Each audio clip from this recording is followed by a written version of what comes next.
Courage is so important that we take a stand with wisdom and rooted in love, and we go, hey, that's probably a bad plan.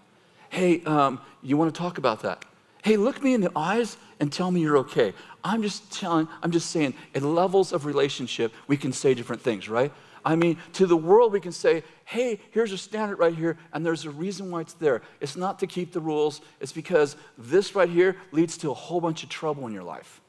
To people that are deeply rooted in our life, we can go, look me in the eyes and tell me you're okay.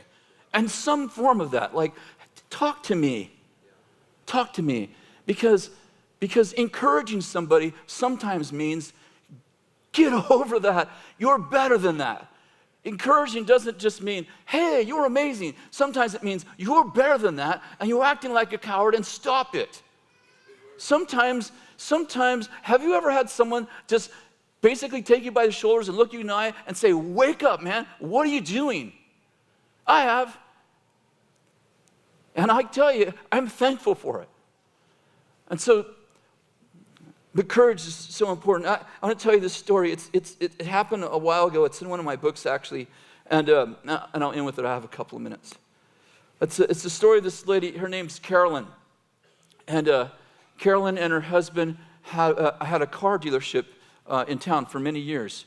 And Carolyn went down to Ross one day to get some clothes. And she was in her car. And this young man came up to the car window.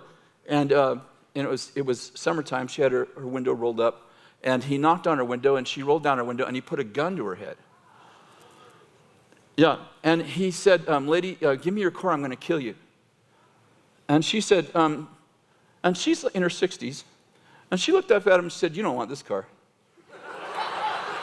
You seriously do not want to, you remember the story? She said, you seriously do not want this car. She said, the shifter doesn't work. The air conditioning is broken. The window on that side doesn't even roll down. Listen, you don't want this car. He said, lady, if you don't get out of that car, I'm going to shoot you. She said, no, you're not going to shoot me. He said, yeah, lady, you see, this is a gun. It's a real gun. She said, you've been having suicidal thoughts, haven't you? He said, yeah. She said, get on the other side and let's talk.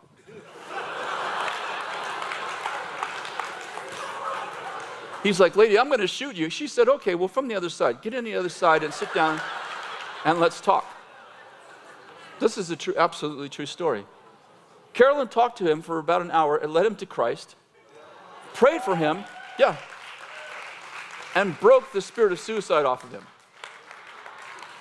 Isn't that a good story? I'll tell you one more. It's a real short one. One of our students named Jason McNutt, he went on a missions trip to Peru. And this was many years ago. This was like the 6th year of our school, when our school was much smaller. And he went on a missions trip to Peru, and this man put a gun to his head and said, if you say one more word about Jesus, I'm going to blow your brains out. And Jason said, I've come here to die. The guy said, what? He said, I've come here to die. Go ahead and kill me. Then the guy received Jesus, and he prayed for him. Guy got delivered.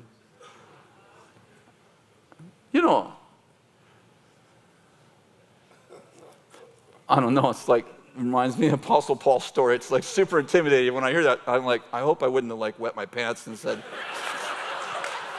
hey, you want me to stop talking? That's no problem. My wife has the same issue, I don't know. I don't know what I would have done. I hope I would have, definitely I would have given the guy my car, especially if it's a piece of crap. I would have take it, It's insured.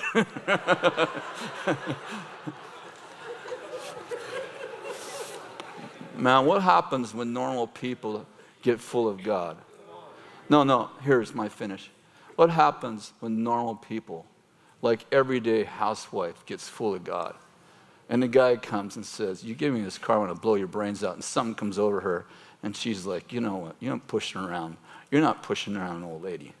You're not going to shoot me. No, I'm going to shoot you, lady. Get on the other side, let's talk. Lady, are you understanding? No, I don't think you're understanding. See, you think you're getting in a car with an old lady. What you don't know is who she's housing. You don't know who she's housing.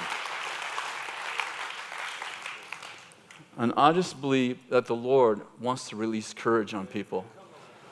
And not courage to be stupid or do stupid stuff or to be unloving or hateful, but courage to say, yeah, look in my eyes and tell me you're okay.